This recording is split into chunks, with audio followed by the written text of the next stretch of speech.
नमस्कार दोस्तों, स्वागत है आप सभी का सरकारी अध्यापक के इस YouTube चैनल पर। दोस्तों, आज की इस वीडियो में मैं आपके लिए कुछ प्रैक्टिस के लिए कुछ इम्पॉर्टेंट क्वेश्चंस को लेकर आया हूं। इस वीडियो में आपको पता लग जाएगा कि एग्ज़ाम में आपके इस बार ऑनलाइन किस तरह के प्रश्न आते हैं और उनको किस तरह आपको करना है, कैसे उसको समझना है, टैग वर्ड्स की सहायता से उनको कैसे करना है। तो इस वीडियो को पूरा शुरू से लेकर एंड तक देखिएगा। एक प्रश्न मैं आपके लिए रखूंगा, बाकी सारे प्रश्न मैं खुद कराऊंगा। ठीक है, तो चलिए शुरुआत करते हैं। आप सब लोग कमेंट सेक्शन में आंसर देते जाइएगा और अपना स्कोर, टोटल में से कितने आप लोगों के क्वेश्चंस सही हैं वो नीचे कमेंट सेक्शन में ज़रूर बताना। चलिए शुरुआत करते हैं। और हाँ, जितने भी स्टूडेंट नए हैं वो सरकारी अध्यापक चैनल से जुड़ जाएं, उसको सब्सक्राइब कर लें, बेल आइकन को ऑल पर सेट कर लें। ठीक है, चलिए पहला प्रश्न आपकी स्क्रीन पर आपके सामने ये रहा।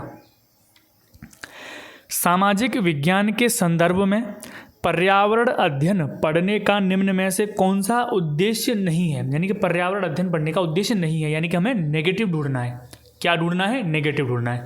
अगर आपको यहाँ पर आंसर आ जाता है तो ठीक है, अगर आंसर नहीं भी आता है तो नेगेटिव वर्ड आपको देख लेना है और अपना सीधा सीधा आंसर टिक कर देना है। ठीक है, अब देखिए पहला ऑप्शन देखिए, इसे बच्चों को मुख्य शब्दावली की सही परिभाषा याद करने के लिए योग्य बनाना है। यानी कि बच्चों को इसकी शब्दावली, मुख्य शब्दावली की सही परिभाषा याद करने के योग्य बनाना है। ठीक है, इसको ध्यान से सुनिएगा, बहुत ट्रिकी ऑप्शन है ये, बहुत ट्रिकी ऑप्शन है ये। दूसरा ऑप्शन देखते हैं, इसे शिक्षार्थियों को विद्यमान विचारों और अभ्यासों पर प्रश्न करने योग्य बनाना चाहिए। इसे बच्चों को समाज के एक जिम्मेदार सदस्य के रूप में बढ़ने के योग्य बनाना चाहिए। इसे बच्चों को संस्कृति अभ्यासों में विविधता का सम्मान करने योग्य बनाना चाहिए। देखिए, अगर आप देखेंगे तो इसमें बच्चे को योग्य बनाया जा रहा है क्या? संस्कृति अभ्यासों में जो विविधता है हमारी, उसका सम्मान करने बच्चे को उसके योग्य बना दो कि बच्चा अपने आप से सम्मान करे। तो ये क्या है? पॉजिटिव है दोस्तों। क्या है? पॉजिटिव है। अब देखिए एक और चीज़ देखिए, सी ऑप्शन देखिए, इसे बच्चों को समाज के एक जिम्मेदार सदस्य के रूप में बढ़ने योग्य बनाना चाहिए। ये भी पॉजिटिव है। इसे शिक्षार्थियों को विद्यमान विचारों और अभ्यासों पर प्रश्न करने योग्य बनाना चाहिए। ये भी पॉजिटिव है। इससे ऑप्शन वन देखिए, यहाँ पर बड़ी ट्रिकी ऑप्शन है। इसे बच्चों को मुख्य शब्दावली की सही परिभाषा याद करने योग्य बनाना चाहिए। यहाँ पर बच्चे क्या गलती करते हैं कि इसमें क्या है, बच्चे को योग्य बनाया जा रहा है, तो पॉजिटिव वर्ड देखा और सीधा टिक कर दिया। लेकिन आप पूरा सेंटेंस जब पढ़ोगे, मुख्य शब्दावली की सही परिभाषा, कभी भी शब्दावली याद करानी हो, शब्दावली की परिभाषा याद करानी हो, पॉजिटिव नेगेटिव वाली वीडियो देख लेना, उसमें ये नेगेटिव है। आप उसको योग्य तो बना रहे हो बच्चे को, लेकिन गलत काम करने के योग्य बना रहे हो। आप सही उसकी परिभाषा को याद करने योग्य बना रहे हो।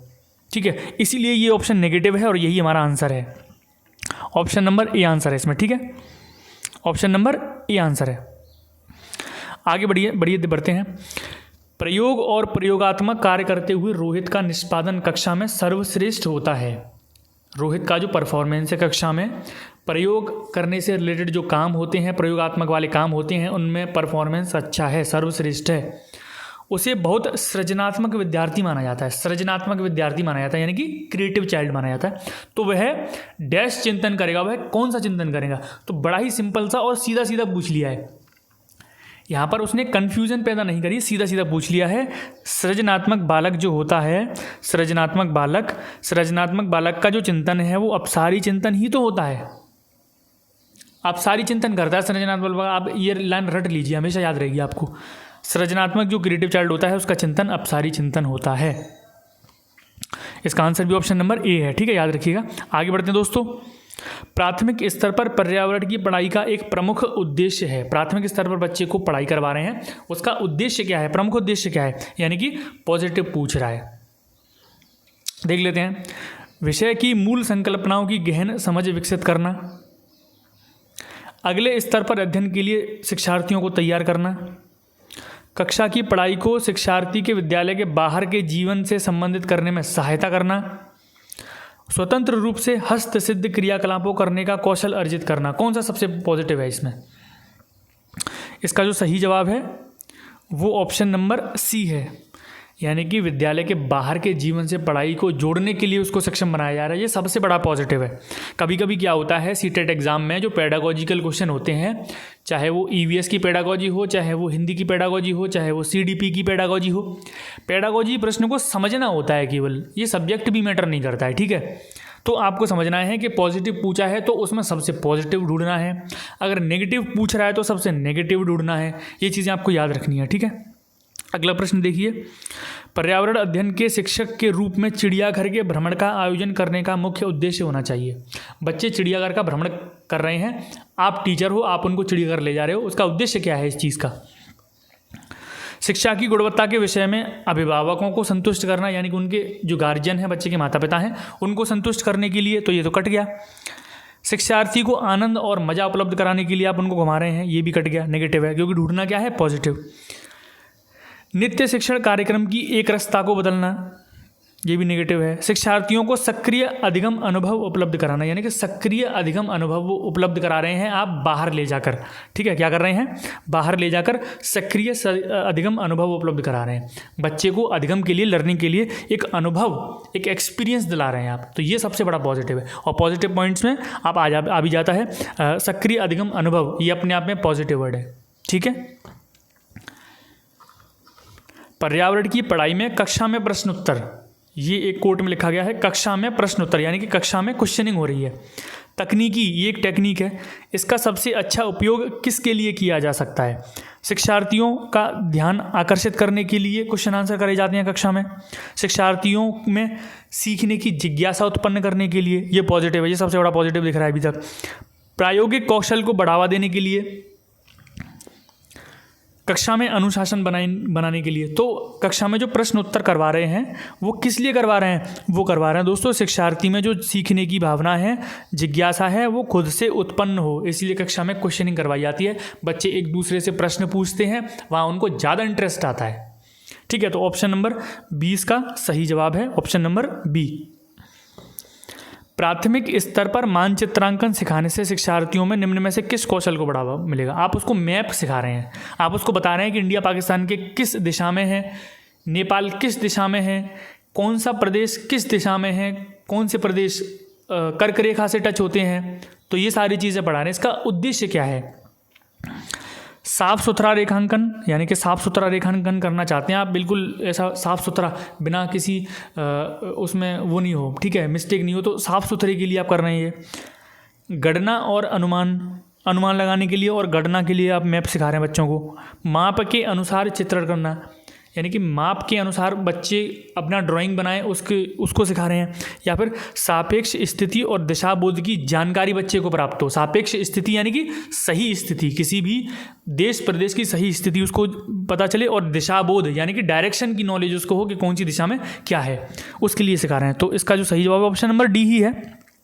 साफ साफ लिखा हुआ है वहाँ पर कि ऑप्शन नंबर डी इसका सही जवाब है, क्योंकि सापेक्ष स्थिति और दिशाबोध की बच्चे को जानकारी होगी मानचित्रांकन से। अगला प्रश्न है, एक विद्यालय में राजस्थान के लिए कक्षा 5 के बच्चों के शैक्षिक भ्रमण की योजना आई। अब क्या है? शैक्षिक भ्रमण करवाया जा रहा है, कक्षा 5 के विद्यार्थी हैं। भ्रमण के दौरान बच्चों से आपकी क्या अपेक्षाएं, आप क्या चाहते हैं बच्चे क्या सीखें? देख लेते हैं ऑप्शन। पहला ऑप्शन है, यदि उनकी कोई प्रश्न हो तो उन्हें दर्ज कर लें। आप ये चाहते हैं कि बच्चे भ्रमण पर जा रहे हैं मेरे साथ और उनका कोई प्रश्न है तो वो उनको कागज़ पर लिख लें। चीज़ों के बारे में बिना कोई प्रश्न पूछे सभी का अवलोकन करना, यानी कि बच्चों को आप ले जा रहे हैं और बच्चे हर चीज़ का वहाँ पर अवलोकन करें। उन्हें आनंद उठाना चाहिए, आप चाहते हैं कि अरे आनंद उठाएं, मज़े करें बच्चे। या फिर आप चाहेंगे कि उन्हें ध्यान से अवलोकन करना चाहिए चीज़ों का, टिप्पणियाँ दर्ज करनी चाहिए और बाकी बच्चों तथा शिक्षक के साथ अपनी अवलोकनों को बांटना चाहिए। जो भी उसके एक्सपीरियंस है उन सबको बांटे, वो उसने जितनी भी टिप्पणियाँ वहाँ दर्ज की हैं हर चीज़ का वो अवलोकन करे। तो ये सबसे बड़ा है और सबसे पॉजिटिव भी है। तो हमारा आंसर क्या हो जाएगा? Option number D. क्या हो जाएगा? Option number D. आकाश के विद्यालय में एक विज्ञान प्रदर्शनी का आयोजन किया गया था। इसका आयोजन एक उद्देश्य के साथ किया गया था। आपके विचार से कौन सा उद्देश्य सर्वाधिक उपयुक्त है? तो एक विज्ञान प्रदर्शनी का आयोजन किया गया है, तो इसका सीधा सीधा पूछा गया है कि इसका मोटिव क्या है विज्ञान प्रदर्शनी आयोजन करने का। ऑप्शन नंबर ए देखिए, विद्यालय का नाम प्रसिद्ध करना चाहते हैं इससे, अभिभावक उनसे उससे संतुष्ट हो जाएं इसलिए लगाया जा रहा है ये विज्ञान प्रदर्शनी। विभिन्न व्यवसायों के लिए विद्यार्थियों को प्रशिक्षित करना, या फिर शिक्षार्थियों के लिए सृजनात्मक माध्यम उपलब्ध कराना। साइंस ऑप्शन का जो साइंस विज्ञान प्रदर्शनी है उसका आयोजन क्यों किया जाता है, तो इसका जो सही जवाब है ऑप्शन नंबर डी है। सृजनात्मक माध्यम उपलब्ध किए गए हैं बच्चों के लिए जिससे वो सीखेंगे, आगे बढ़ेंगे। ठीक है, सिंपल सा है काफ़ी। आगे देखिए, पर्यावरण अध्ययन की पाठ्य पुस्तक में अभ्यास एवं गतिविधि को कहाँ होना चाहिए, उपलब्ध कहाँ होना चाहिए। प्रकरण के अंतर्निर्मित जो पाठ्यक्रम बच्चे पढ़ रहे हैं उसी में अंदर होना चाहिए। पुस्तक के अलग अलग स्थानों पर होना चाहिए। जो एक्टिविटीज़ हैं बच्चे करते हैं पाठ के साथ साथ, उनको कहाँ होना चाहिए, इकाई के अंत में, यानी कि पाठ के अंत में या इकाई के अंत में होना चाहिए। पाठ के अंत में कहाँ होना चाहिए। चलिए, वैसे मैं आपके लिए मैं आपके लिए एक प्रश्न छोड़ रहा था जिसका जवाब आप लोग देते नीचे कमेंट सेक्शन में, लेकिन मैं 2 प्रश्न छोड़ रहा हूँ और इस प्रश्न को बड़े ध्यान से पढ़िएगा, तभी इसका जवाब आप लोग कमेंट सेक्शन में दीजिएगा। आप सब लोग इसका जवाब नीचे कमेंट सेक्शन में देंगे, ठीक है। इसका जवाब आप सब लोग नीचे कमेंट सेक्शन में देना। बड़ा ही ट्रिकी है और बड़े ही ध्यान से पढ़ना है इसको, तब आंसर देना। इसमें 2 ऑप्शन बड़े कन्फ्यूजिंग हैं और 2 ऑप्शन कम कन्फ्यूजिंग है, उनको आप एलिमिनेट करेंगे, उसके बाद भी 2 ऑप्शन बचेंगे वो बहुत ज़्यादा कन्फ्यूजिंग है। ठीक है, तो आंसर करिएगा सब लोग। चलिए आंसर कर दीजिए, सब लोग आंसर कर दीजिए नीचे कमेंट सेक्शन में। मैं अभी आंसर इसका बता दूंगा आपको। चलिए, एक प्रश्न और मैं आपके लिए कर रहा हूँ, ठीक है, इसका भी आंसर आप लोग देना। पर्यावरण के अध्ययन के शिक्षकों को, यानी कि ईवीएस के टीचर को क्या करना चाहिए, बच्चों के दृष्टिकोण को स्वीकार करना चाहिए और उनको सम्मान देना चाहिए। अभिभावकों की विचार को स्वीकार करना और उनको सम्मान देना चाहिए। विशेष प्रयोगों पर ध्यान देना चाहिए, विशेषतः परीक्षाओं पर ध्यान देना चाहिए। तो इसका जवाब भी नीचे आप लोग कमेंट सेक्शन में देंगे। ये इजी है, ठीक है, ये इजी है। जो हमारी टैग वर्ड्स वाली वीडियो देख लेगा, जो हमारी सारी वीडियोस देखेगा, उसको बिल्कुल ईजी हो जाएगा प्रश्न को सॉल्व करना। ठीक है, तो ध्यान रखिएगा, जो अच्छे से वीडियोस को देखेगा उसके लिए आगे ऑप्शन भी, आगे सवाल पढ़ना भी और सवाल को समझना भी आसान हो जाएगा। ठीक है, तो इसका जवाब भी आप लोग नीचे कमेंट सेक्शन में देंगे। तो छोटी सी वीडियो थी, उम्मीद करता हूँ आपको पसंद आई होगी सबको। चलता हूँ, मिलता हूँ आपसे नेक्स्ट वीडियो में दोस्तों। अभी के लिए इतना ही, धन्यवाद।